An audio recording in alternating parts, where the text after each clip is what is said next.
Oke, Assalamualaikum warahmatullahi wabarakatuh. Materi kali ini adalah materi terakhir dari strategic management.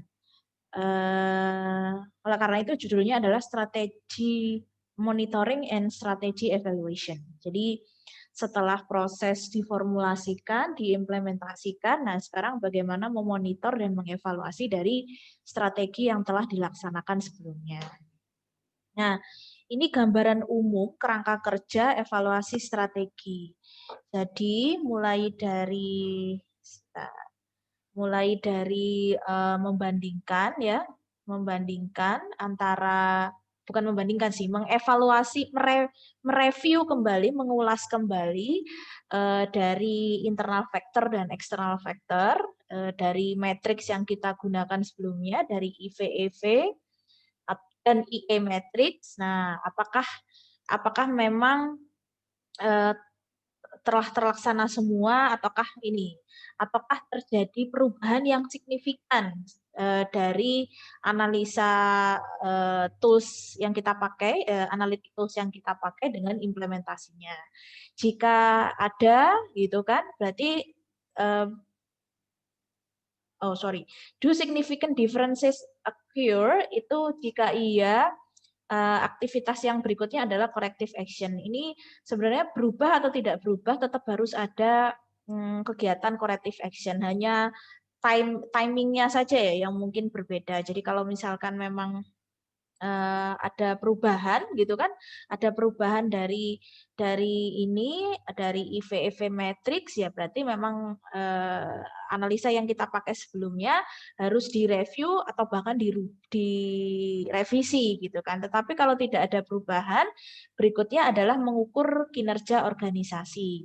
Mengukur kinerja organisasi nanti akan dijelaskan lebih detail menggunakan alat apa, poin-poin apa yang digunakan.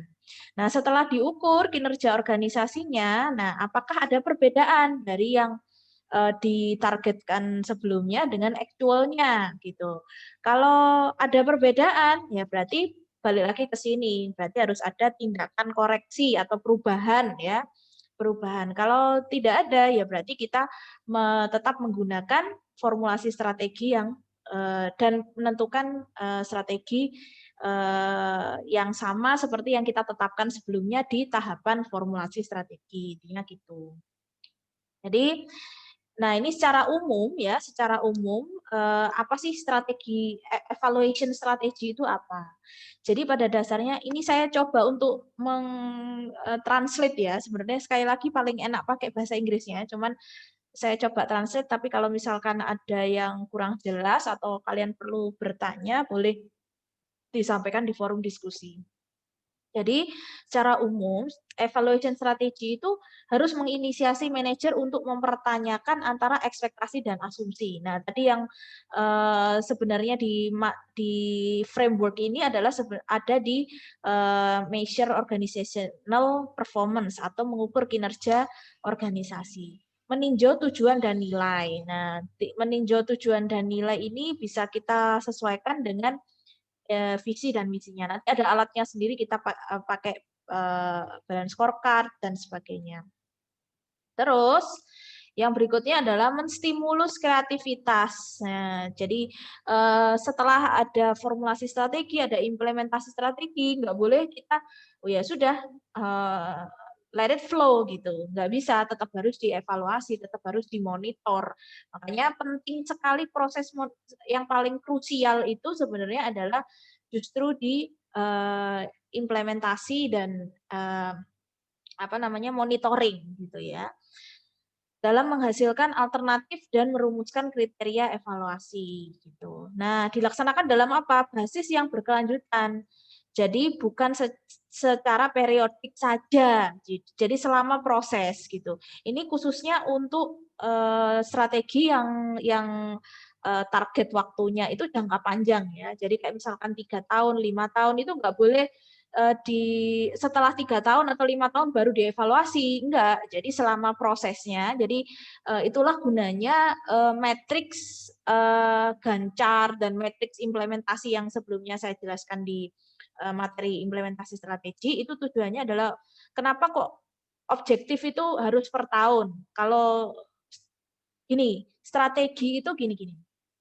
Strategi balik lagi, strategi itu kan dipakai untuk mencapai objektif ya, untuk mencapai objektif. Nah, objektif ini kalau bisa dibuat annual kan gitu kan di yang kemarin itu.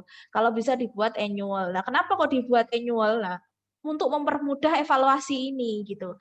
Jadi meskipun objektifnya gitu atau visi dan strategi itu kan untuk mendukung visi misi ya. Kalau meskipun visi dan misinya itu targetnya adalah dalam 3 tahun kita bisa meningkatkan shareholder berapa gitu misalkan, tapi tetap evaluasinya itu nggak bisa dilaksanakan dalam 3 tahun nanti. Itulah mengapa objektif ini harus dibuat annual. Tujuannya adalah bisa memonitor setiap tahunnya. Jadi meskipun visinya atau misinya itu dalam 3 atau 5 tahun, objektifnya harus tetap dibuat annual atau tahunan. Nah, di tahapan evaluation strategi ini, prosesnya itu maksudnya prosesnya tidak boleh secara periodik atau lebih baik berkelanjutan adalah itu. Jadi kita nggak nunggu masalahnya muncul dulu di 3 tahun ke depan gitu, nggak harus gitu. Tapi jika dalam proses bahkan misalkan kurang dari setahun kok ada muncul isu-isu baru gitu misalkan, nah itu tetap harus dimonitor. Kita tidak boleh mengabaikan itu, intinya gitu.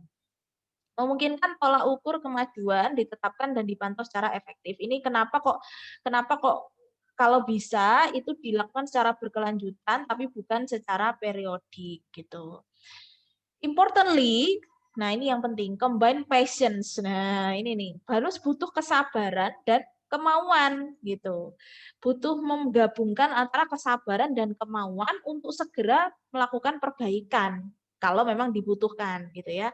Jadi sekali lagi harus responsif dalam evaluasi strategi itu harus responsif gitu ya. Kalau ada isu baru dan memang itu berpengaruh secara signifikan terhadap proses implementasi strategi, ya memang harus dilaksanakan gitu ya, corrective action-nya atau tindakan perubahan atau perbaikannya. Oke, nah ini secara umum saja ada Rummel's criteria for evaluating strategy. Ini ada 4 poin. Yang pertama adalah konsistensi, consonance, visibility, dan advantage. Konsistensi itu apa ya? Ya apa konsisten ya gitu. Nah, tanda-tandanya gitu, tanda-tandanya ketika implementasi strategi itu tidak konsisten itu apa? Yang pertama adalah managerial problem continue. Jadi masalah manajerial itu tetap ada meskipun kita sudah merubah apa personil gitu kan ya di implementasi strategi itu yang materi sebelumnya kan dijelaskan apa saja sih yang harus dilakukan gitu kan salah satunya adalah mengalokasikan sumber daya kan gitu kan mengalokasikan sumber daya ketika sumber dayanya itu sudah dialokasikan termasuk di dalamnya itu adalah sumber daya manusia lah kok masih manajerial isu secara manajerial itu masih ada ya berarti ada ketidakinkonsistenan dalam proses implementasi gitu. Yang kedua adalah lebih cenderung pada issue based rather than people based. Jadi apa ya? Issue based itu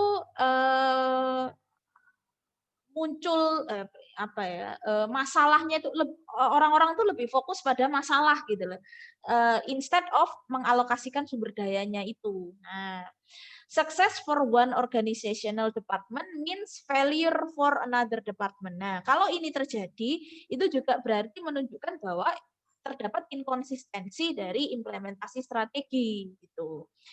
Jadi misalkan satu divisi yang lain itu lebih unggul daripada divisi yang lainnya atau satu divisi keunggulan satu divisi tertentu itu menjadi sebab kegagalan dari divisi lainnya. Kalau itu terjadi berarti memang strategi itu inkonsisten gitu ya. Implementasi strategi itu tidak konsisten gitu. Karena seharusnya idealnya adalah yang kita kalau ngomong implementasi strategi itu merata dalam arti adalah setiap divisi itu punya target sendiri-sendiri untuk mendukung apa namanya goal atau objektif yang ditentukan saat kita memformulasikan strategi gitu. Jadi nggak ada itu jor-joran antar divisi, itu nggak ada.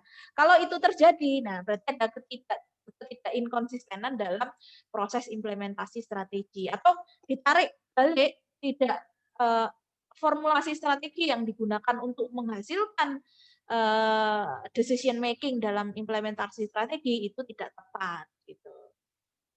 Nah, yang terakhir adalah strategi itu tidak konsisten jika policy problems and issue continue. Jadi ada aja masalah tentang kebijakan. Jadi pada dasarnya bukan operasionalnya, tetapi kebijakan. Jadi secara garis besar kebijakan ya atau masalah secara manajerial itu ada terus gitu. Nah, kalau seperti itu balik lagi berarti policy ya, yang seharusnya mendukung dan implementasi strategi itu tidak diterapkan. Nah, intinya gitu. Jadi masalahnya di yang keempat ini adalah lebih kepada kebijakannya. Jadi operasionalnya itu jalan terus, tetapi ada operasionalnya itu bermasalah bukan karena tidak efektif atau efisien di secara operasional atau di lininya ya, tetapi lebih kepada hulunya gitu. Memang operasional ini ada kesalahan atau ada error atau apapun ya, atau masalah apapun, karena memang secara kebijakan itu tidak ada menjelaskan tentang operasional mana yang benar, mana yang salah, itu tidak ada. Nah, ini bisa dilihat konkretnya adalah dari SOP. Jika standar itu kan bentuk kecil dari kebijakan ya, itu tidak ada, sangat kemungkinan besarnya adalah pasti akan terjadi masalah secara operasional gitu. Nah, berikutnya konsonans. Konsonans ini ke inian ya apa keterkaitan antar tren intinya gitu. Termasuk di dalamnya adalah individual trends. Dan berikutnya adalah ketika itu terkait harus adaptif. Jadi ketika memang ada strategi itu harus responsif intinya gitu terhadap perubahan yang tentu saja perubahan apa? Balik lagi ke kerangka sebelumnya adalah lebih kepada perubahan internal dan external factors gitu. Berikutnya adalah visibility. Visibility itu apa ya? Applicable. Apakah implementasi strategi itu apa namanya realistis lah ya intinya gitu. Jadi kita memformulasikan strategi sampai mengimplementasikan strategi itu target yang kita tentukan itu harus realistis intinya gitulah ya. Jadi jangan mentargetkan sesuatu yang di luar kemampuan perusahaan. Makanya di sini adalah jangan sampai melebihi resource yang kita punya gitu loh intinya gitu. Uang kita punyanya misalkan tenaga kerjanya berapa, modalnya berapa, kita mau targetnya yang jauh di angan-angan gitu kan. Nah, itu juga salah satu bentuk salah satu kriteria dalam evaluasi strategi. Intinya gitu. Nah, advantage. Nah, ini yang paling penting sebenarnya. Tujuan dari strategi secara umum itu kan keunggulan kompetitif ya, atau ya competitive advantage gitu kan. Jadi ketika strategi itu secara tidak diarahkan ke sana ya buat apa gitu. Kita mau memenangkan apa gitu. Persaingan itu harus dimenangkan kan intinya gitu. Persaingan itu harus dimenangkan atau setidaknya kita seimbang dengan kompetitor yang lain. Tapi kalau menurut saya ya jangan seimbang ya. Kalau pasarnya sama ya kalau bisa kita lebih unggul. Find the core value that makes our product or our company itu is different than other gitu ya. Jadi superiority-nya itu harus dicari terus gitu, harus dicari terus. Apakah itu secara resources, maksudnya sumber dayanya ya, ataukah itu secara skills, jadi dari tenaga kerjanya, ataukah posisi dalam industri. Nah, itu harus dilihat apakah memang kita sudah mencapai setidaknya satu dari tiga ini gitu. Nah, sekarang aktivitas dari evaluation strategi itu ada tiga. Meninjau dasar-dasar strategi, mengukur kinerja organisasi, dan mengambil tindakan korektif. Jadi ini berurutan ya. Nah, kita balik lagi meninjau dasar-dasar strategi. Balik lagi di analytic tools yang kita pakai sebelumnya, matrix EV dan IV. Itu kan sudah mencakup menganalisa tentang internal factors dan external factors kan gitu. Apakah perlu direvisi? Nah, balik lagi ke kerangka kerja yang tadi gitu. Harus fokus pada perubahan dalam manajemen organisasi. Apakah memang ada perubahan? Apa kalau tidak ada, kalau memang ada perubahan ya berarti memang perlu ada tindakan koreksi gitu. Kalau tidak ada perubahan ya lanjutkan apakah berikutnya nanti. Apakah memang kalau tidak berubah itu benar-benar mencapai kinerja yang optimal gitu. Harus menunjukkan seberapa efektif strategi perusahaan dalam menanggapi peluang dan ancaman utama. Nah, ini yang penting. Jadi, apakah memang benar-benar ancaman dan peluang itu telah apa ya, teratasi dengan strength dan strength kita gitu. Salah satunya adalah dari alokasi sumber daya kita gitu. Nah, caranya gimana? Basically, strategic evaluation itu is about asking anything gitu kan ya. Jadi keep asking and keep asking, keep raising questions karena itu adalah salah satu alat yang paling gampang gitu lah intinya untuk mengevaluasi suatu suatu implementasi strategi itu sudah berjalan efektif atau enggak. Jadi ini beberapa list pertanyaan, apakah bagaimana kompetitor menanggapi strategi kita? Bagaimana apakah kompetitor itu strateginya juga apa ikut berubah ketika kita mengimplementasikan strategi kita? Apakah apakah ada perubahan dari kompetitor apa kelemahan dan kekuatan kompetitor? Apakah kompetitor juga melakukan perubahan strategik selama proses ini tadi ya, implementasi. Apakah strategi kompetitor itu lebih lebih unggul daripada yang lain? Apakah kompetitor itu puas dengan market yang sekarang? Jadi misalkan mereka punya market share sekian, kita punya market share sekian, gitu. Apakah mereka sudah santuy aja nih, ya nggak apa-apa, akan maintain pangsa pasar yang sekarang, ataukah meningkat pangsa pasarnya. Nah, itu juga harus kita teliti ya, harus dipertanyakan. Seberapa jauh kompetitor utama kita apa push before retaliating. Jadi apa ya? Apa retaliating itu? Retaliate. Intinya apa ya? Menggerakkan segala alokasi sumber dayanya untuk bersaing, intinya gitu. Nah, terus berikutnya adalah seberapa efektif how could we more effectively cooperate. Jadi seberapa efektif kita bisa berkoordinasi dengan kompetitor gitu. Apakah kok koordinasi sama kompetitor? Ya iya gitu. Kompetitor is also our market kan gitu. Nah, berikutnya ini matriksnya. Jadi dari 8 pertanyaan yang tadi dibuat seperti ini. Kalau matriksnya itu dari strategic position itu jawabannya no, yang di sini no, yang di sini no, pertanyaan tadi ya. Berarti melakukan corrective action. Nah, kalau yang terakhir, yang lainnya corrective action.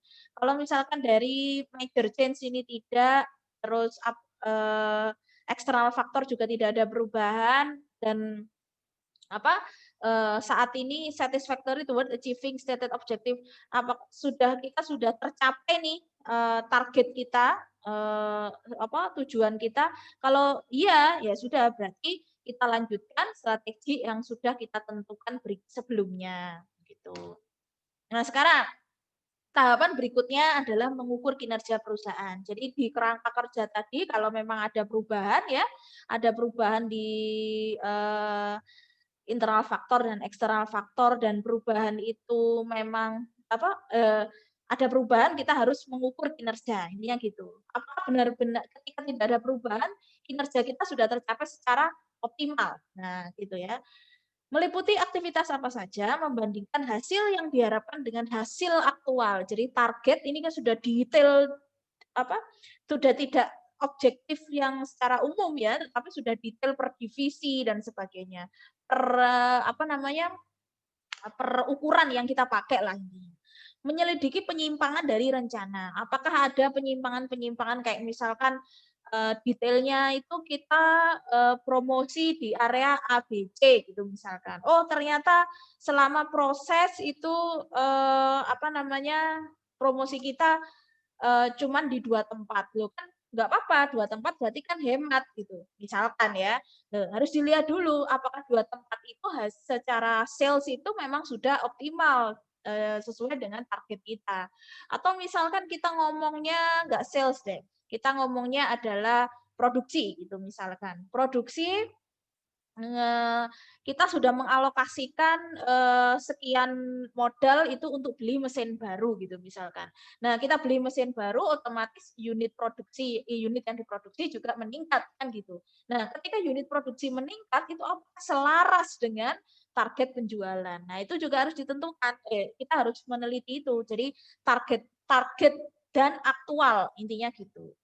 Mengevaluasi kinerja individu. Nah, ini juga harus dimonitor gitu. Salah satunya kalau di sini itu adalah tugasnya HRD. HRD itu nanti kalian akan lihat sebenarnya di materi audit manajemen ya.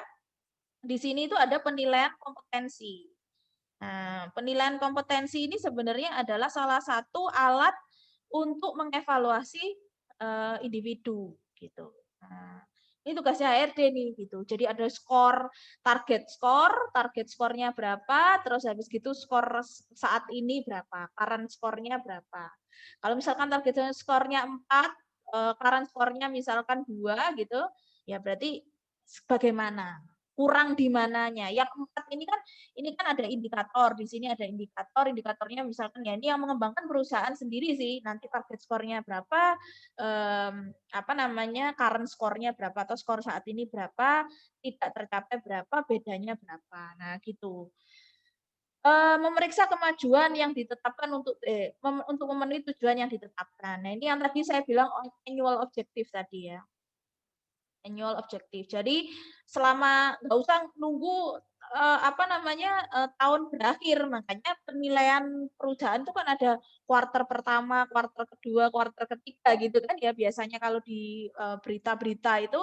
Nah salah satunya adalah itu kuartal pertama itu untuk kita lihat nih logikanya misalkan 1 tahun itu tercapai 100% ya kan gitu kan. Kalau misalkan kuartal pertama dibagi 3 kuartal, kalau dibagi 3 kuartal berarti kan seharusnya tercapai ini 30, 30, terus ini berapa? Ini atau 35, ini 40 gitu misalkan. Kan gitu toh.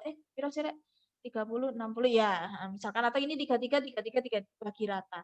Nah, ketika di tahapan kuartal kedua, logikanya adalah tercapai 60 atau lebih dari 60 kan gitu kan, 60% atau lebih dari 60%. Nah, ketika di kuartal kedua ini kok dilalah capainya masih 30%, nah berarti kan ada ada ada yang harus diteliti, kenapa ini kok masih 30% padahal target keseluruhannya adalah 100%, padahal seharusnya di kuartal kedua harus mencapai 60%. Nah, ini harus dilihat nih, kenapa? Ini yang perlu dipertanyakan. Jadi mengukur kinerja itu sekali lagi tidak harus selesai akhir tahun ya, selama proses itu dimonitor bisa. Nah, ini yang tadi saya bilang, tujuan diukur berdasarkan jangka panjang dan jangka pendek. Jadi tidak secara jangka panjang saja, tetapi harus jangka panjang dan jangka pendek. Yuk, alat ukurnya apa? Kalau bisa kuantitatif dan kualitatif gitu. Harus dapat diukur dan diverifikasi dengan mudah. Nah, ini penting. Dengan mudah. Jangan kebanyakan pakai alat, tetapi bukan itu yang dibutuhkan perusahaan. Kriteria, nah ini penting, kriteria yang memprediksi hasil. Jadi accurate forecasting. Jadi lebih penting daripada hanya mengungkapkan apa yang telah terjadi. Jadi kayak misalkan kayak gini nih, ya misalkan terjadi, saya ganti warna aja ya. Misalkan ini nih, nah, di kuartal pertama itu, sebentar saya hapus dulu eraser.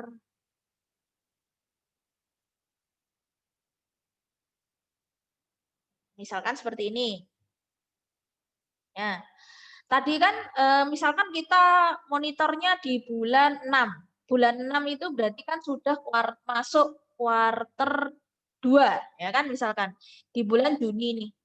Di bulan Juni ini yang seharusnya sudah mencapai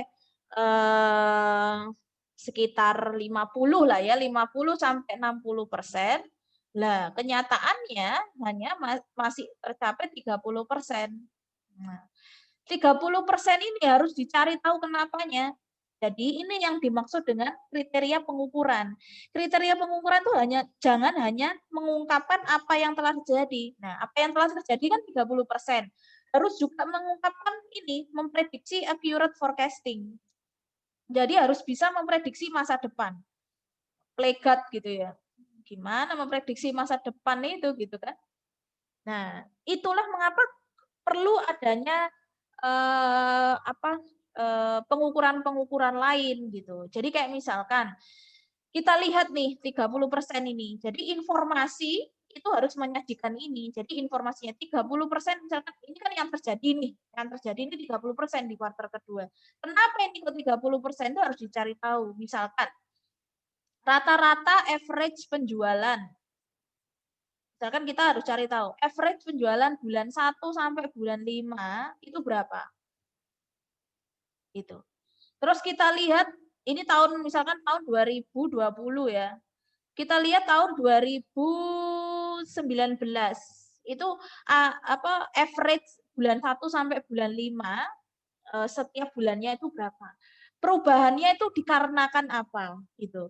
Misalkan oh ya jelas lah tahun 2020 ini kan ada pandemi gitu misalkan. Ya sudah kalau misalkan ada pandemi berarti langkah berikutnya adalah kita balik lagi berarti terjadi perubahan dalam eksternal faktor kan gitu kan, terjadi perubahan dalam eksternal faktor.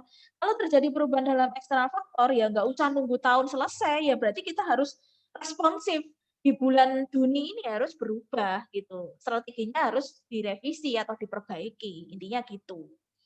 Dan harus diprediksi, harus bisa memprediksi misalkan 1 sampai bulan 5 tahun 2020 itu ternyata memang rata-rata penjualannya misalkan cuma 5% nih tiap bulan. Ya berarti kita bisa prediksi bahwa sampai akhir tahun nanti ya nggak jauh-jauh dari 5% gitu. Berarti sampai akhir tahun nanti 5 kali 12 akan tercapai kira-kira cuma 60%. Nah, gimana ini kalau kita mencapai 60%? Apakah kita mampu menutup semua biaya dengan pencapaian hanya 60%? Nah, misalkan seperti itu. Kalau memang sudahlah secara aset kita ada, ya sudah kita santai dulu gitu misalkan. Bukan santai sih, dalam arti perubahannya kita lakukan untuk tahun depan saja, misalkan seperti itu. Tetapi kalau secara apa namanya, secara proses secara keseluruhan itu memang membutuhkan penjualan 100% gitu misalkan, ya kita harus cari strategi yang baru gitu. Cari strategi yang baru itu seperti apa. Di bulan Juni, nggak usah nunggu sampai tahun selesai. Nah, intinya seperti itu. Pemilihan kriteria bergantung pada ukuran, industri, strategi, dan filosofi manajemen organisasi tertentu. Jadi memang tidak semua perusahaan itu punya kriteria yang sama ya. Balik lagi harus disesuaikan dengan kebutuhan gitu. Nah, berikutnya mengukur kinerja perusahaan ini lanjutannya ya. Jadi kriteria kuantitatif itu biasanya menggunakan financial measurement ya. Jadi over different time period. Jadi inti dari pengukuran secara kuantitatif itu harus ini. Bentar. Inti dari pengukuran kuantitatif itu harus bisa mengukur different time period. Jadi nggak cuma di 1 tahun terus tahun depan nggak bisa dipakai, itu nggak boleh. Harus bisa membandingkan kita dengan kompetitor. Jadi kita harus tahu nih alat ukur yang kita pakai itu harus bisa membandingkan pangsa pasar kita dengan pangsa pasar kompetitor. Harus tahu kita itu di industri itu posisinya di mana, atau secara umum misalkan sektor kita itu adalah makanan dan minuman atau fashion gitu misalkan, secara industri itu kita berapa pangsa pasar kita selama bulan Januari sampai Juni ini mungkin secara penjualan naik misalkan gitu. Tetapi secara pangsa pasar atau secara industri ternyata kita sama aja gitu.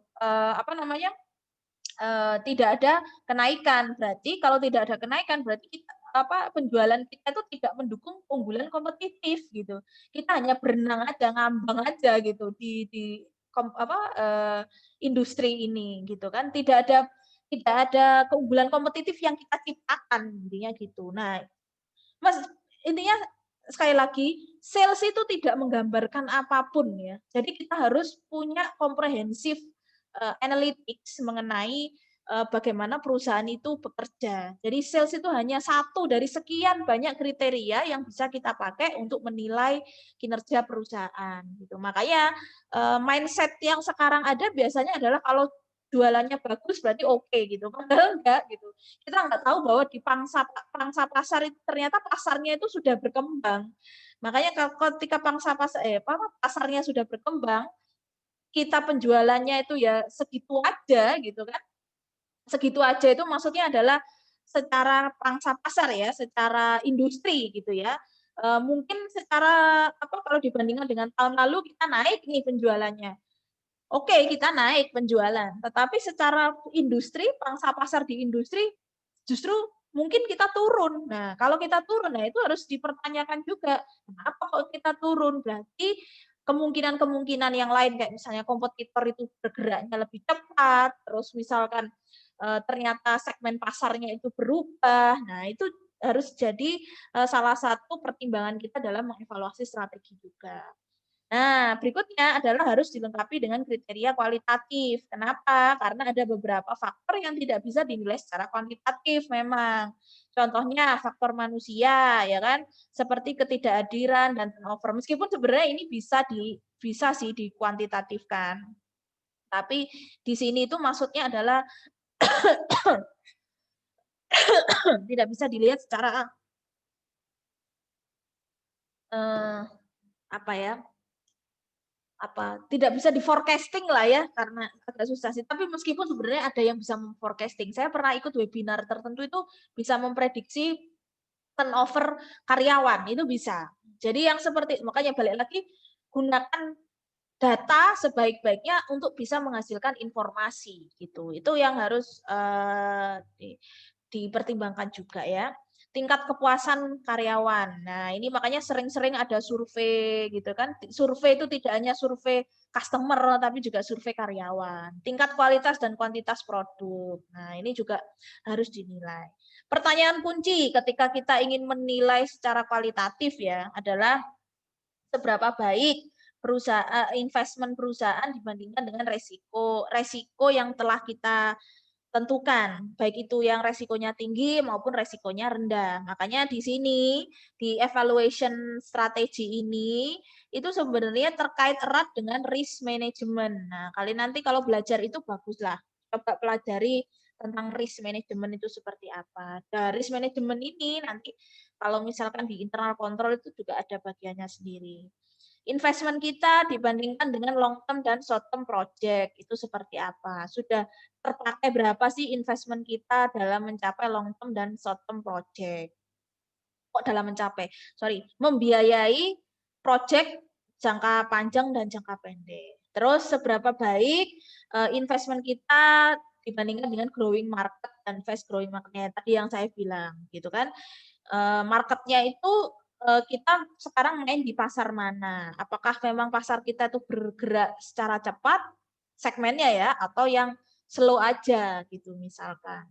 Kalau itu tergantung produk juga sih, tergantung produk, tergantung service kita di mana, itu salah satunya adalah di situ.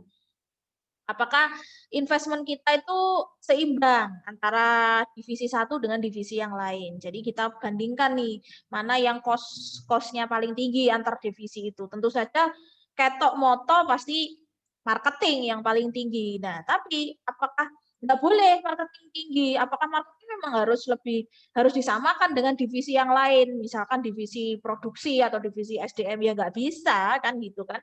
Karena kegiatan marketing juga berbeda dengan kegiatan SDM. Mungkin kegiatan SDM di fungsi SDM akan lebih tinggi di training gitu kan, training SDM.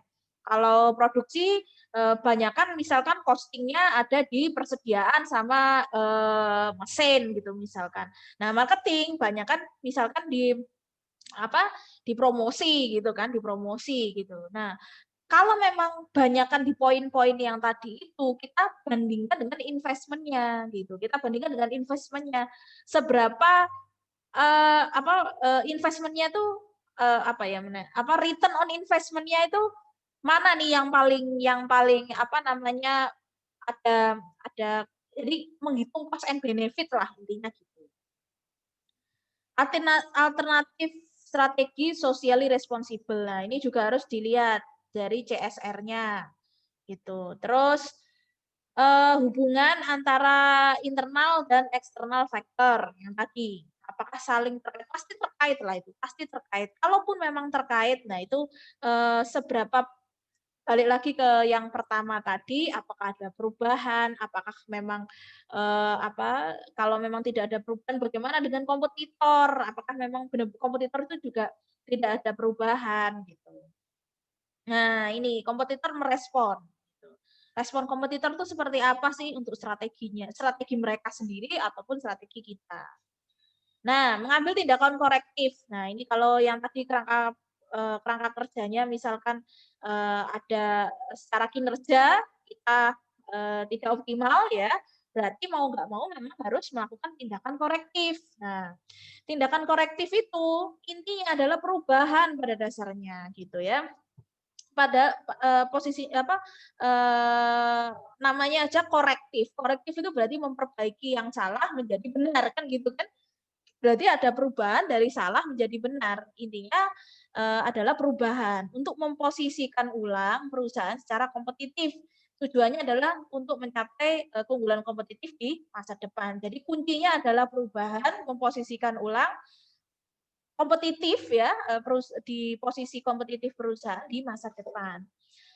Nah, kenapa kok harus berubah gitu ya? Karena pada dasarnya tidak ada organisasi yang bisa lolos dari perubahan. Nggak mungkin nggak berubah. Perubahan itu keniscayaan. Makanya ketika ada organisasi yang tahu bahwa kompetisi itu sebegini fierce-nya, dinamisnya, tapi santuy aja karena merasa asetnya masih banyak, penjualannya masih tinggi. Tinggi itu karena cuma dibandingkan dengan data internal kita gitu. Itu yang kasihan itu sebenarnya itu, data internal kita. Ya kalau dibandingkan dengan tahun lalu naik cuman misalkan 5%, 10%, nggak ada artinya gitu loh. Karena kita harus tahu bahwa apakah kita naik 5 sampai 10% itu secara pasar itu posisi kita di mana gitu loh. Jangan sampai kita terbuai dengan kenaikan sales-nya itu, tetapi nggak tahu bahwa secara kompetisi di pasar itu terjadi perubahan yang drastis sekali. Kita nggak menyimak bahwa ada pasar baru, ada segmen pasar baru. Kita nggak menyimak bahwa kompetitor itu melakukan apa, mereka itu nanti berikutnya itu punya strategi apa. Kita nggak nyimak itu. Jadi terbuai oleh keadaan yang santuy bahwa oh aset kita oke lah gitu, terus penjualan kita naik lah gitu. Itu banyak sekali perusahaan yang terbuai akan keadaan seperti itu. Enggak hanya perusahaan besar ya, perusahaan kecil, apalagi justru perusahaan kecil yang sangat riskan terhadap itu. Jadi ada produk baru, penjualannya naik tuh bahagia sekali gitu, tapi nggak dimonitor gitu. Mungkin 6 bulan, 1 tahun oke lah penjualannya tinggi gitu. Tetapi setelah itu harus dimonitor lagi. Tinggi ini beneran tinggi kah di pasar? Nah, itu.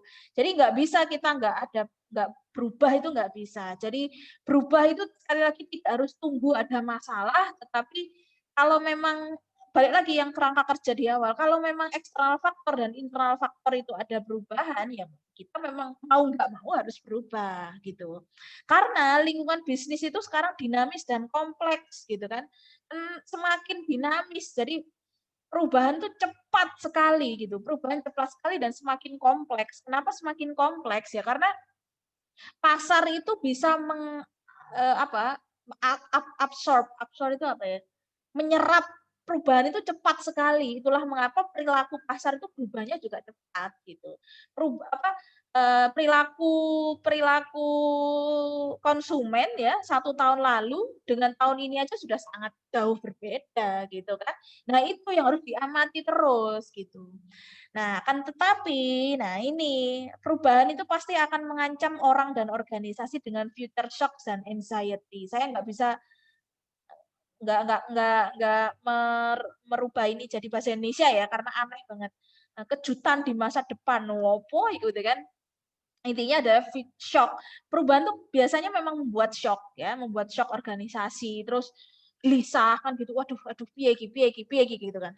Makanya paling aman adalah mengabaikan perubahan gitu kan. Seakan-akan masalah ini tidak terjadi. Ya sudahlah kita aman, yang penting kita masih bisa makan. Nah, nggak bisa tuh gitu. Organisasi nggak bisa dibuat konsep seperti itu tuh nggak bisa gitu ya. Individu menerima perubahan ketika nah ini penting, bagaimana untuk menanggapi ini ya, bagaimana untuk menanggapi ini salah satunya adalah dengan partisipasi dari individunya sendiri gitu, partisipasi dari individunya sendiri. Kenapa seperti itu? Karena individu itu akan menerima perubahan jika mereka memiliki pemahaman kognitif ketika sadar pertama ya, awareness bahwa perubahan itu ada. Terus berikutnya dia punya kendali atas situasi itu. Jadi, maksudnya, "Oh, kalau ada perubahan posisiku di mana nih dalam organisasi itu seperti apa? Ataukah ada resiko?" Misalkan resikonya adalah saya harus resiko yang paling kecil aja ya, misalkan saya pindah ke divisi yang sama sekali saya nggak tahu gitu misalkan, atau, resiko yang paling buruk diberhentikan dari pekerjaan. Nah, kesadaran-kesadaran itu harus harus ada terus dalam individu, dalam organisasi, termasuk dalam manajer ya. Manajer kan tidak, "Oh, kalau di posisinya manajer itu santuy, wong CEO aja banyak yang di-cut kok," gitu ya.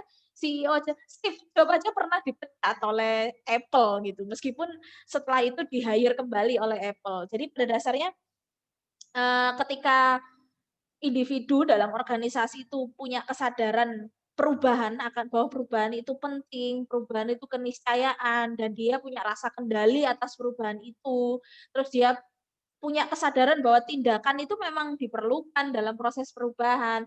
Itu biasanya akan lebih, eee, apa ya, lebih lebih gampang. Proses tindakan korektif dalam strategi itu akan lebih mudah daripada, apa, individu dalam organisasi itu tidak menyadari akan hal itu. Atau ya itu tadi yang tadi saya bilang, abai gitu ya, nggak peduli gitu ada perubahan tuh nggak peduli. Enggak lah, nggak akan terjadi, nggak akan ada efeknya dengan organisasi kita gitu ya.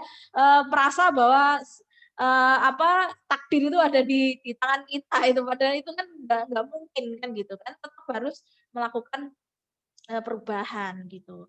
Resistensi itu sangat umum ya terhadap perubahan itu sering kali terjadi gitu ya, dan ini biasanya kalau resisten resisten terhadap perubahan itu biasanya karena alasan emosi sebenarnya, tapi bukan karena, alasan yang rasional gitu ya. Itu terjadi ya, memang sering sekali terjadi gitu ya. Jadi berubah itu memang membuat kita tidak nyaman, apalagi organisasi isinya berbagai macam individu gitu kan. Tapi pada dasarnya itu suatu, apa, yang lumrah dimaklumi sebenarnya, yang sangat dimaklumi sekali ketika individu dalam organisasi itu resisten untuk berubah gitu ya. Karena pada dasarnya, apa ya, perubahan itu membuat tidak nyaman gitu loh. Nah, tidak nyaman itu kan bentuk emosi ya kan.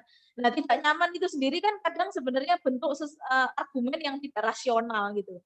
Nggak nyaman gimana kan gitu, wong pada dasarnya kita harus berubah kok, ya harus meninggalkan ketidaknyamanan memang untuk tujuan bersama, gitu, intinya seperti itu.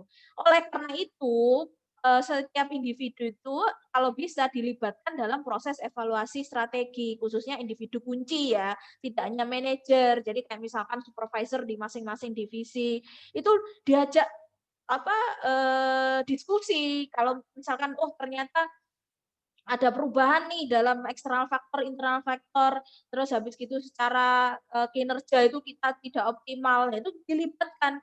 untuk mencari data, untuk menguak data sebenarnya ketidaktercapaian itu atau kalau memang terjadi perubahan eksternal faktor dan internal faktor itu alasannya kenapa sih? Nah, intinya gitu. Jadi menghasilkan informasi yang apa adanya, intinya gitu.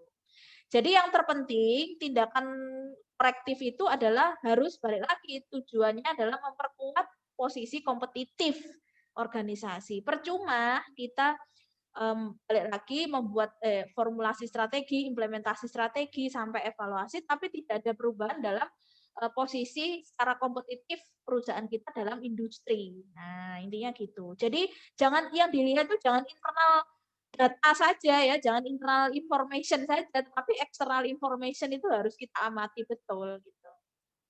Nah, ini salah satu alat yang dipakai untuk strategic evaluation yang menggabungkan antara kuantitatif dan kualitatif. Nah, jadi apa sih secara umum itu balance scorecard itu apa? Tujuannya adalah untuk menyeimbangkan eh, apa ya? Ya, menyeimbangkan tujuan pemegang saham dengan pelanggan.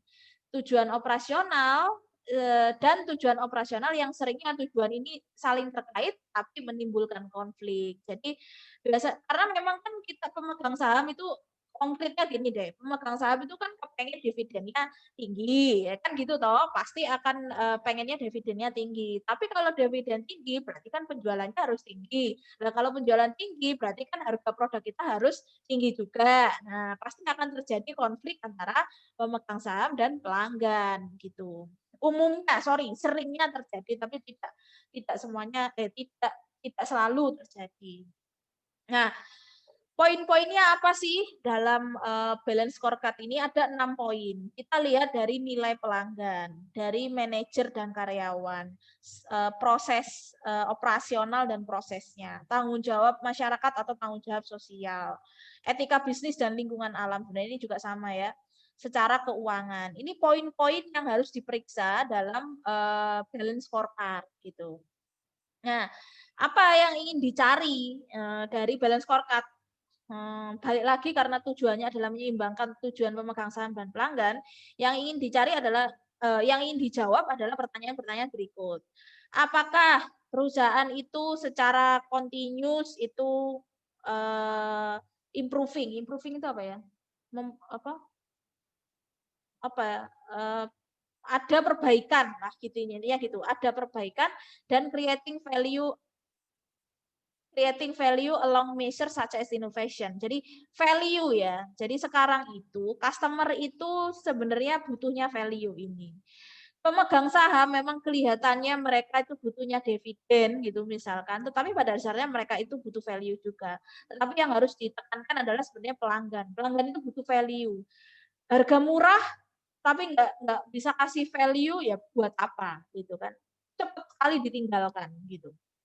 Nah, dan contohnya adalah inovasi yang bisa berbentuk inovasi, teknologi, leadership, product quality, operational proses efisiensi dan sebagainya. Nah, apa nih? Kita sudah oke, sudah ada perbaikan di mana nih dalam creating value atau menciptakan nilai itu nilai yang terukur ya, tetapi apakah kita sudah melakukan inovasi? Apakah kita melakukan teknologi leadership? Apakah secara product quality itu kita sudah oke? Operasional proses misalkan dan yang lain-lain gitu ya. Operasional proses kita apakah sudah efisien ataukah sudah efektif gitu. Apakah perusahaan sustaining and even improving kompetisi utamanya kita dan mempertahankan keunggulan kompetitif kita. Nah, pertanyaan-pertanyaan ini yang kalau setelah dilakukan analisa balance scorecard atau balance scorecard itu apa sih bahasa Indonesianya? Ya balance scorecard lah ya, nggak enak kalau bahasa Indonesia kan. Itu harus bisa menjawab dan memberikan informasi ini. Apakah customer satisfied? Jadi keunggulan konsumen itu kalau bisa nggak hanya kok keunggulan apa kepuasan konsumen itu nggak hanya sekedar customer puas itu terus habis gitu lanjutannya apa gitu. Customer puas itu secara scoringnya itu puasnya di tingkat mana, target kita yang apa gitu kan. Ukuran puas misalkan kita mentargetkan puasnya customer itu 7 gitu misalkan. Misalkan 5 sampai 7 gitu misalkan. Terus 3 sampai 4 itu biasa gitu. 1 sampai 2 itu tidak puas gitu misalkan. Meskipun rata-ratanya itu misalkan 5, sekian yang itu kategori puas, tetapi kan pada dasarnya target kita 7 toh. Nah, celah 5 sampai ke 7 ini bisa ditingkatkan di mana gitu. Intinya gitu. 5 itu mana? Kriteria kepuasan mana yang kebanyakan membuat ini 5, kenapa kok nggak 7? Nah, detail perintilan-perintilan seperti itu gitu loh, yang kita harus berpikir kritis ya dalam proses mengevaluasi strategi. Nah, balance scorecard ini sebenarnya gabungan dari bukan gabungan ya, intinya sama dengan atau sejalan konsisten dengan konsep dari continuous improvement management, punyanya Kaizen itu ya, dengan total quality management. Nah, ini contohnya balance scorecard ada 4 perspektif yang pasti. Jadi ada internal business process, ada financial process, customer, dan learning and growth. Pertanyaan ini yang harus dijawab. To satisfy our shareholders and customer, what business process must we excel at? Jadi bisnis proses kita itu harus unggul di mana agar shareholder kita dan customer kita itu puas. Itu kalau di perspektif bisnis proses. Kalau di perspektif financial proses itu untuk menjawab ini. Untuk sukses secara finansial, bagaimana kita harus menunjukkan diri kita kepada shareholder. Jadi harus ada objektifnya, ukurannya apa, targetnya berapa, inisiatifnya seperti apa. Customer juga seperti itu, harus bisa menjawab ini untuk mencapai visi kita gitu kan, bagaimana kita harus mempresentasikan diri kita di customer. Nah, itu objektifnya harus ditentukan. Jadi vision and mission itu kan jangka panjang ya kan. Objektifnya ini harus dibuat detail khusus untuk kategori customer, khusus untuk perspektif customer yang bisa menjawab pertanyaan ini. Nah, terus learning and growth juga sama. Untuk mencapai visi kita, bagaimana kita mempertahankan kompetensi kita agar bisa berubah dan justru malah ada perbaikan. Nah, itu juga harus dibuat objektifnya, ukurannya, targetnya, inisiatifnya itu apa, tindakannya itu apa saja. Nah, itu di sini. Yang berikutnya ini strategi map ya. Kalau strategi map ini saya ini menggabungkan antara balance scorecard dengan proses mapping strategi. Nah, gitu ya. Jadi ada long term shareholder values. Nah, di sini. Nah, ini jadi kan ini perspektifnya ya kan, financial perspective, customer perspective, internal perspective, learning and growth. Terus ini prosesnya, internal perspective ini kan tadi proses apa operation ya, supply chain, production, distribution untuk ngomong ke apa namanya ini sebenarnya ini apa namanya fungsi-fungsi perusahaan ya, fungsi-fungsi perusahaan kayak ini tuh produksi, kalau yang ini marketing, kalau yang ini research and development, kalau yang ini lebih kepada secara umum ya. Nah, terus ini SDM-nya, ini information system-nya, ini SDM-nya juga. Nah, itu seperti apa? Learning and growth itu areanya di SDM. Nah, kalau internal perspektif itu areanya di produksi, pemasaran, R&D, dan umum ini. Nah, kalau customer ini yang kemarin kita paling gampang adalah 4P itu price, product, quality, select, availability ini kan kaitannya sama place, selection kaitannya juga sama place, functionality kaitannya sama produk, service juga produk, partnership ini kaitannya juga sama place gitu kan, distributor kita itu gimana, brand kita itu gimana, nah ini promotion, nah itu kaitannya sama yang kemarin. Nah dari sini nanti dikaitkan semuanya dengan financial, apakah improve nih secara structure gitu kan, secara cost structure. Jadi kayak misalkan quality itu kita perbaiki quality, tapi secara cost itu seperti apa efeknya. Terus apakah meningkatkan penggunaan aset? Apakah menambah sumber pendapatan? Apakah meningkatkan nilai perusahaan? Nilai customer. Nah, itu juga harus dinilai. Nah, terus berikutnya balik lagi harus dikaitkan sama visi misi kan gitu. Nah, kayak gini. Ini contoh yang lain juga. Ini contoh konkretnya kalau misalkan ditentukan ini ya. Ini tidak semuanya sama kayak gini. Ini yang harus apa namanya? Ini yang berbeda. Ini sama ini, mission ini kan masing-masing perusahaan kan berbeda-beda. Ini contoh saja. Ini kayak kalau nggak salah, ini loh, ultra high produknya adalah mobile network. Nah, di United Kingdom. Strategi prioritas strateginya adalah content partnership, customer service, dan brand awareness. Tidak semua perusahaan sama ya seperti ini. Ini contoh konkret saja. Terus dibuat alurnya kayak gini. Nah, kayak luar tangga gini.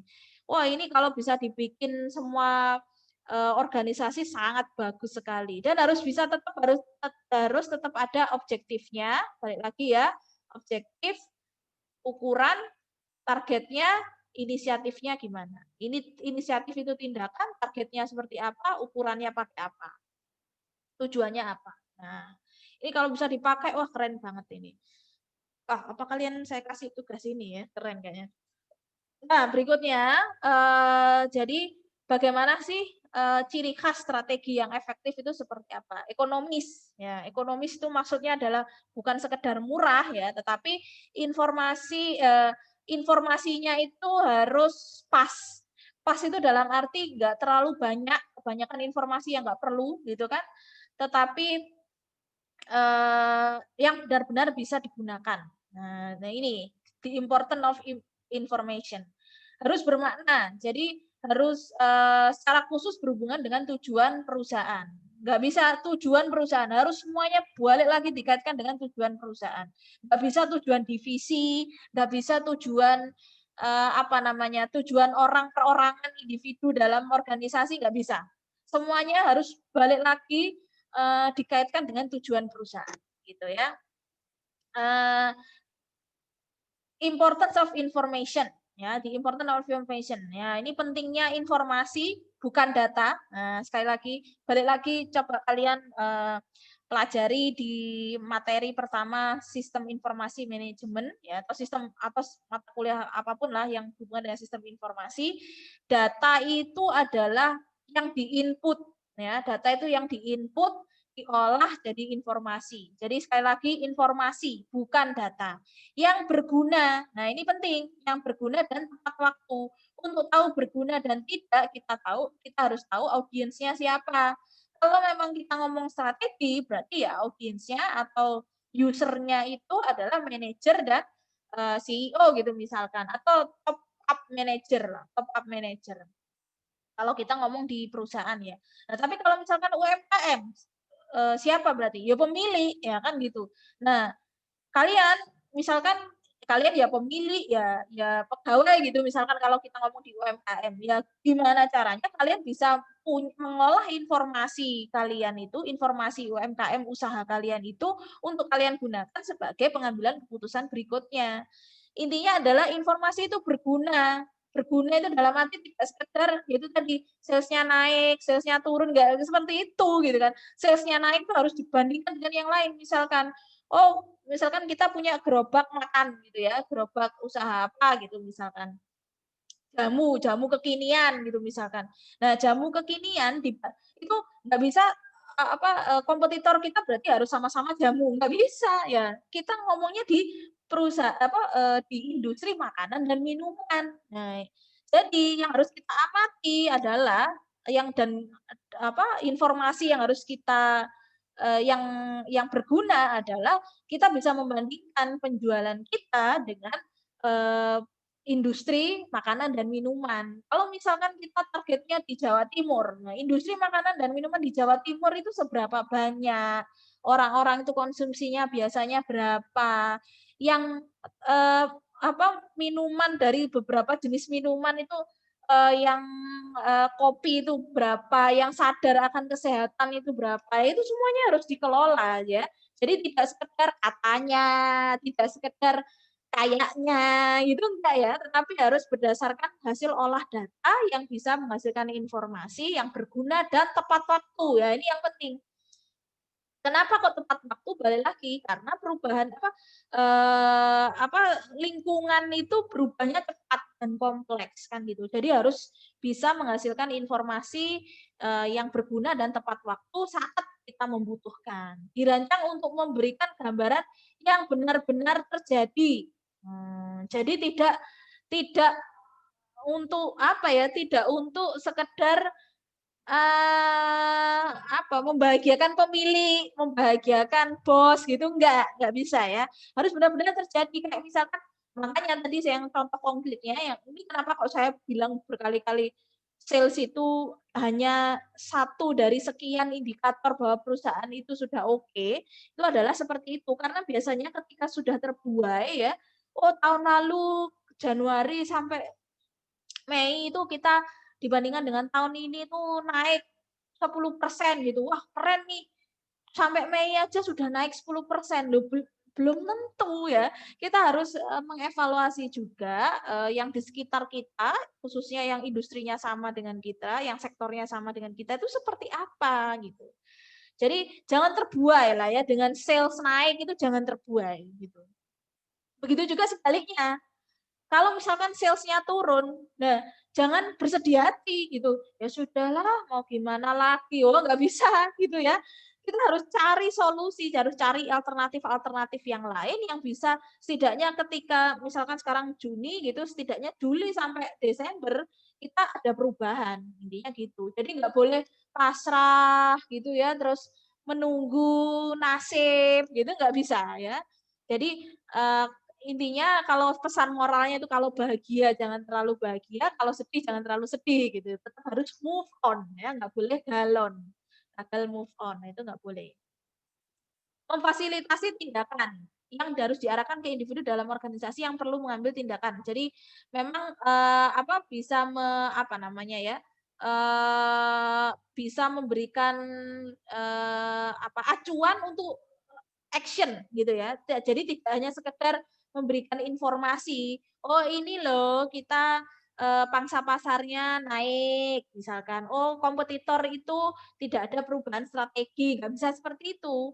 Pun, seperti itu kita harus tahu, oh berarti kalau ada perubahan nih selama 6 bulan terakhir nih kita harus siap juga.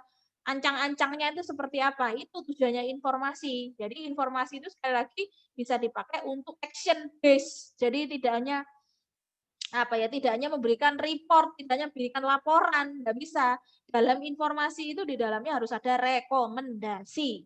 Nah, makanya susah tuh berikan informasi yang baik itu agak susah memang. Kontrol harus berorientasi pada tindakan. Nah, ini tadi saya bilang, harus berorientasi pada tindakan. Jadi tidak hanya informasi itu tidak sama dengan laporan, ya, beda, ya. Informasi itu harus selain bentuknya laporan plus, nah, ada rekomendasi. Tidaknya alternatif pilihan solusi. Alternatif pilihan solusi. Nah, itu maksudnya informasi. Nah, ini berikut adalah 9 atribut yang dikembangkan oleh Fortune 1000 ini untuk menentukan the most admiring company. Jadi perusahaan-perusahaan yang patut untuk admiring itu apa ya? Diunggulkan kan gitu. Nah, salah satu 9 kriteria itu yang dipakai adalah manajemen sumber dayanya. Nah, toh sumber daya manusianya itu juga harus ini kan dari penilaian kualitatif ya toh, inovasinya. Dia itu seperti apa? Kualitas produknya ini di mana? Kesehatan keuangannya ini rasio-rasio dan sebagainya. Tanggung jawab sosialnya dia ada apa enggak? Penggunaan asetnya ini kaitannya sama ini ya. Investasi jangka panjang juga kaitannya sama ini. Daya saing globalnya gimana dia dibandingkan dengan perkembangan secara globalnya dia. Jadi nggak jedidek nang Indonesia kok gitu kan. Terus spread the wings ya, harus melebarkan sayap. Kualitas manajemennya seperti apa? Nah, ini kriteria-kriteria ini yang biasanya dipakai oleh Fortune 1000 untuk menentukan ranking mana perusahaan-perusahaan yang patut untuk diacungi jempol lah intinya gitu. Nah, sayangnya untuk mencari ini itu mencari data ini tuh kalau untuk Indonesia di data Indonesia itu agak susah karena catatan atas laporan keuangan yang ada di atau annual report ya, laporan tahunan perusahaan-perusahaan yang go public di Indonesia itu tidak menjelaskan detail nih biasanya berdasar ini. Biasanya itu hanya ada ini, ini. Yang ini pun juga terpaksa ada karena sudah ada peraturannya. Ya toh? Jadi memang agak susah memang. Itulah mengapa mungkin ya Fortune 1000 itu jarang, malah nggak pernah kalau yang saya tahu ada perusahaan Indonesia. Karena ya itu tadi, karena tidak memberi perusahaan-perusahaan Indonesia yang go public itu nggak membuat lengkap apa namanya laporannya gitu. Karena pokoknya ada laporan keuangan, ada laba rugi, ada neraca, ada arus kas gitu doang. Padahal sebenarnya kan eh, strategi dia gimana, dia punya inovasi apa selama periode tertentu, kualitas produknya itu naik, nilai brandnya itu berapa. Wah, itu seharusnya semuanya ada di annual report. Nah, itu yang dilihat di Fortune 1000. Sayangnya di Indonesia masih belum ada. Nah, menurut Pak Robert Waterman, menurut pengamatan Pak Robert Waterman, sukses strategi evaluation atau evaluasi strategi yang sukses itu seperti apa sih? Nah, ini memperlakukan fakta sebagai teman. Wah, intinya gitu. Jadi based on fact, based on data, that is organized as a useful information. Jadi based on fakta, ya, nggak based on sekedar intuisi saja, tidak based on sekedar katanya, nggak based on sekedar santai-santainya kan gitu kan, nggak apa-apa lah naik kok penjualan kita santai gitu, nggak bisa gitu kan ya. Dan kontrol sistem itu liberating, jadi tidak mengekang, tetapi apa namanya memberikan proses yang seluas-luasnya untuk para individunya itu berkreativitas memberikan apa ya alternatif pilihan-pilihan dari solusi atau bahkan mengenali masalah. Jadi tidak hanya jump to the conclusion, tidak hanya memberikan solusi, tapi dia tahu bisa mengulik masalah-masalah yang bisa dikelola dari data itu tadi gitu ya. Harus sound itu maksudnya harus terdengar ya intinya gitu. Ada penilaian resikonya. Perusahaan itu paham akan dirinya sendiri dan posisi dia dalam kompetisi itu seperti apa. Voracious hunger for fact. Nah, jadi all about information, all about the useful information. Jadi informasi itu nggak berhenti untuk input, proses, output, input, proses, output, input, proses, output itu terus. Jadi makanya big data, terus nggak usah lah big data ya, mungkin terlalu mahal lah untuk perusahaan, apalagi untuk UMKM. Kita ngomongnya database manajemen aja itu penting sekali meskipun sekelas UMKM gitu ya. Successful company maintain tight and accurate financial control. Nah, ini tugas kalian sebagai lulusan akuntansi nih atau manajemen keuangan ya.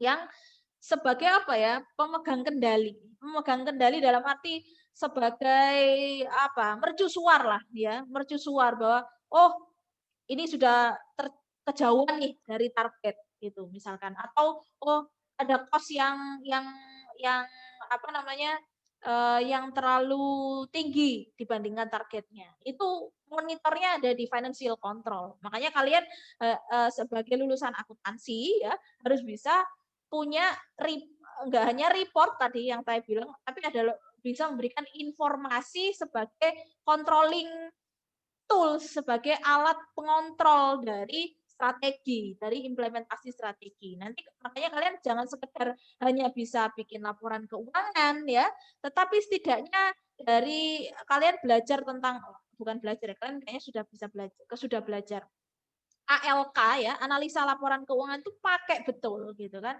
Karena rasio-rasio apa, bandingkan dengan pangsa pasar, bandingkan dengan yang mana, itu penting sekali untuk kalian olah lah ya datanya, sajikan itu menjadi informasi yang berguna, tetapi ya, yang benar-benar bisa menjawab isu, ya, bisa menjawab pertanyaan-pertanyaan dari manajer gitu. Intinya seperti itu. Their people don't regard control as imposition of autocracy, but benign check and balances. Jadi orang-orang yang dalam organisasi itu merasa bahwa kontrol itu tidak bentuk dari autokrasi atau perintah semata gitu kan, tetapi memang mereka sadar bahwa controlling itu adalah proses dalam checking dan balancing. Nah, itu hubungannya sama culture ya, hubungannya sama organization culture atau budaya organisasi juga yang diciptakan oleh organisasi itu. Nah, berikutnya apa saja nih yang menjadi faktor-faktor penting dalam evaluasi strategi? Yang pertama adalah contingency planning dan auditing. Tentu saja, auditing. Contingency planning itu apa sih? Contingency planning itu rencana alternatif ya, alternatif plans ketika suatu event tertentu yang itu memang penting ya, itu terjadi dan itu menimbulkan resiko. Nah, gitu ya. Itu biasanya kita harus punya contingency plan atau rencana rencana alternatif atau gampangannya itu plan B gitu loh ya. Gampangannya itu plan B gitu. Nah, terus harus dibuat as simple as possible. Jadi jangan terlalu banyak perintilannya, intinya gitu. Jadi misalkan ini sebenarnya kaitannya sama risk management sih. Ada resiko itu harus kita prediksi ya, harus diprediksi. Resikonya itu kaitannya sama implementasi strategi ya, tapi ya.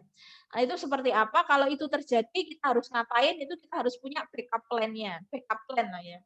Nah, ini ada 5 tahapan bagaimana kita membuat contingency planning atau rencana kontingensi.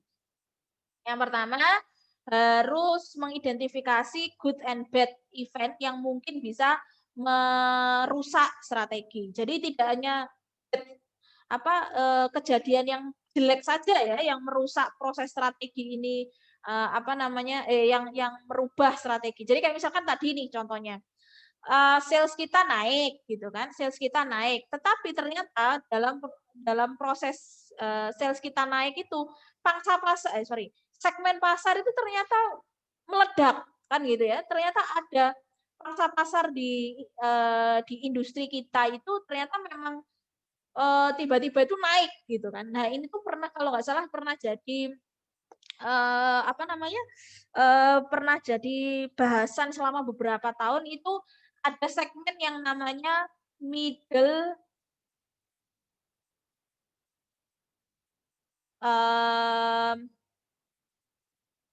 middle female hijaber kalau nggak salah ya. Itu sampai ada bukunya. Nah, ini tuh pangsa pasar baru yang tidak hanya ada di Indonesia, tetapi juga ada di banyak negara dengan dengan penduduk Muslim yang banyak lah intinya. Nah, ini tuh muncul segmen pasar ini tuh muncul tiba-tiba gitu ya, muncul tiba-tiba dan langsung meledak gitu. Nah, yang seperti ini itu kan baik ya, berarti kan pangsa pasar kita misalkan kita perusahaan fashion gitu kan, berarti sebenarnya ada segmen pasar yang harus kita garap segera gitu ya. Nah, event itu kan event baik ya, event itu event baik, tetapi itu harus mendesak kita untuk merubah strategi dengan cepat. Jadi sekali lagi yang diidentifikasi itu tidak hanya perubahan yang jelek ya, tetapi juga perubahan yang baik, yang pokoknya efeknya membuat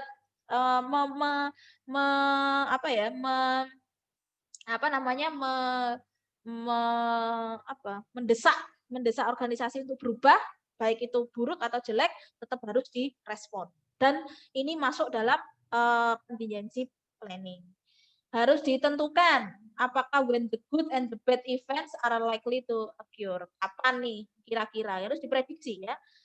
Expected pro dan kontranya. Nah, ini yang sering dipakai untuk perusahaan UMKM yang tapi tentu saja yang ini ya, UMKM, startup itu yang agility atau responsifnya itu tinggi. Tapi kalau UMKM dan startup yang santuy-santuy kayaknya nggak kepikiran contingency planning gitu kan. Nah, contingency planning itu apa, sesimpel memprediksi pro dan kontra, intinya gitu. Develop contingency plan for key contingency event. Jadi nggak semua event kita bikin kontingensinya atau kita bikin rencana alternatifnya, tetapi hanya untuk rencana strategis yang key saja, yang kunci. Ya. Tujuannya berikutnya adalah memberikan trigger atau warning trigger points for key contingency event. Jadi apa namanya, bisa awareness kita, responsif kita itu tinggi lah intinya gitu. Tinggi ketika ketika itu sebelum terjadi aja kita sudah bisa memprediksi itu gitu kan. Jadi kok bisa memprediksi itu dari mana, Bu? Balik lagi resiko kita harus bisa membuat daftar resiko selama proses implementasi strategi itu. Resikonya apa sih? Sesimpel resiko gini, kita punya targetnya tidak tercapai. Nah, itu kan resiko.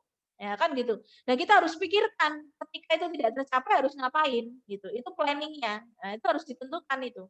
Jadi tidak tercapai dulu baru kita mikirin strateginya atau mikirin perencanaannya. Enggak, itu sudah terlalu telat sudah ya. Harus diprediksi ketika kita menentukan strateginya gitu. Nah, ini kalau auditing sebenarnya kalian nanti akan belajar di semester 6 ya. Atau sekarang ya, saya nggak tahu. Kayaknya sudah sekarang ya. Kalau sekarang itu kayaknya auditing 1 ya. Untuk semester berikutnya auditing 2. Nah, di sini saya kasih poin-poinnya saja. Auditing itu ada eksternal, ada internal, ada tentang finansial dan non finansial. Kalau non finansial kaitannya sama manajemen, operasional, itu biasanya masuk di internal audit. Detailnya seperti apa? Silakan tanya ke dosen audit ya. Nah, ini isu-isu ya. Kenapa sih kok strategi evaluasi itu akhir-akhir ini semakin susah untuk diterapkan? Karena kompleksitasnya. Tadi yang saya bilang, perubahan itu cepat dan kompleks. Jadi tidak hanya cepat tapi kompleks kan gitu. Jadi organisasi itu terkadang kesulitan dalam memprediksi masa depan yang akurat. Memprediksi saja mungkin bisa, tetapi akurat itu agak susah. Nah, gitu kan ya. Meningkatkan jumlah variabel yang mempengaruhi itu semakin banyak gitu biasanya. Perubahan itu kan sebenarnya pertama kita harus menyadari perubahan bahwa ada lingkungan eksternal yang berubah. Kita sadar dulu bahwa oh ada perubahan. Kalau sudah ada perubahan kita harus telusuri variabel apa yang mempengaruhi perubahan itu apa. Nah, biasanya perubahan-perubahan yang semakin kompleks itu variabelnya akan semakin banyak, biasanya gitu. Tingkat keusangan yang cepat dari rencana ya. Jadi memang umum ya ketika kita sudah analytics ya, kita sudah ternyata penetrasi pasar, kita butuh modal sekian. Modal sekiannya itu kita pinjam misalkan meningkatkan harga saham atau kita obligasi gitu misalkan kita terapkan. Ternyata dalam prosesnya penetrasi pasar itu ternyata tidak semulus yang kita perkirakan gitu misalkan. Tiba-tiba ada kebijakan dari negara tertentu yang kita masuk itu misalkan tidak boleh ada penjualan barang dalam kuantitas tertentu gitu misalkan. Nah, mau nggak mau kan ya usang akhirnya rencana terbaik kita gitu kan. Nah, meningkatnya jumlah peristiwa domestik dan dunia ya, domestik dan dunia, jadi domestik dan global yang mempengaruhi organisasi. Nah, ini juga sangat menjadi isu-isu yang membuat evaluasi strategi itu semakin susah ya. Menurunnya rentang waktu antara perencanaan dan eksekusi. Nah, ini juga nih menurunnya rentang waktu itu maksudnya intinya adalah saat perencanaan dan eksekusi strategi itu jaraknya itu dekat sekali gitu kan. Jadi sebenarnya pada dasarnya itu memang harus seperti itu sih kalau menurut saya ya. Jadi jangan kelamaan perencanaan gitu ya, jangan kelamaan merencanakan, jangan kelamaan formulasi, tetapi harus segera eksekusi. Ini yang sering saya ada keterlibatan saya dengan beberapa organisasi itu dua kubu. Biasanya yang satu itu terlalu responsif, jadi akhirnya gerusa-gerusu, strategi yang ditetapkan itu akhirnya juga apa namanya, apa ya, terlalu terlalu apa ya, pakai intuisi gitulah intinya, karena gerusa-gerusu itu tadi, pakai intuisi nggak pakai data. Nah yang satunya kebanyakan pakai data, kebanyakan pakai data, undap-undip, nggak segera eksekusi. Nah, biasanya di antara dua itu, gitu kan.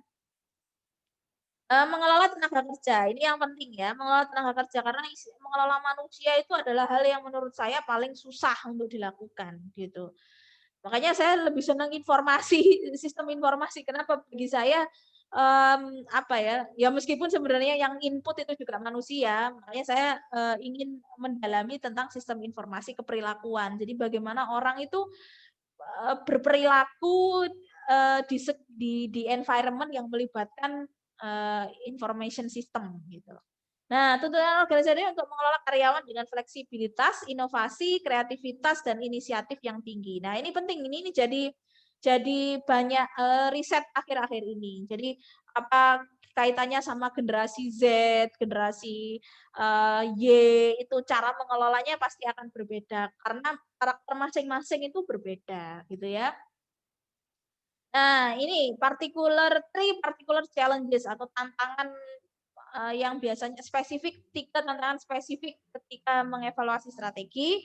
Salah satunya adalah untuk dalam proses menentukan apakah proses itu seharusnya art or science. Nah, ini silakan kalian baca bukunya ya, karena ini keterangannya cukup banyak ya. Ini keterangannya cukup banyak dan menurut saya juga oke dua-duanya sampai sekarang pun ketika saya bikin bikin bikin PowerPoint ini pun saya belum bisa menentukan apakah, strategi itu suatu seni ataukah suatu ilmu. Nah, karena masing-masing punya sisi sisi masing-masing yang menurut saya juga benar-benar aja gitu. Apakah strategi itu harus bisa visible atau hidden? Nah, apakah strategi itu terlihat atau disembunyikan dari stakeholder ya, termasuk di dalamnya apa namanya, kompetitor, khususnya kompetitor ya, customer dan sebagainya. Nah, terakhir adalah menentukan apakah prosesnya itu kita dari manajer ke top down ya, jadi CEO, manajer sampai ke operasional ataukah sebaliknya gitu. Dari operasional ke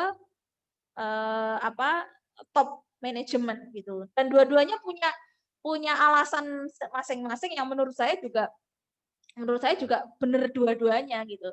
Jadi silakan ini kalian baca atau mungkin nanti kita bisa diskusi di forum diskusi ya. Karena bagus sekali ini. Yang penting adalah kita harus tahu posisi organisasi kita seperti apa. Jadi nggak bisa suatu saat mungkin kita memperlakukan strategic manajemen itu sebagai art gitu.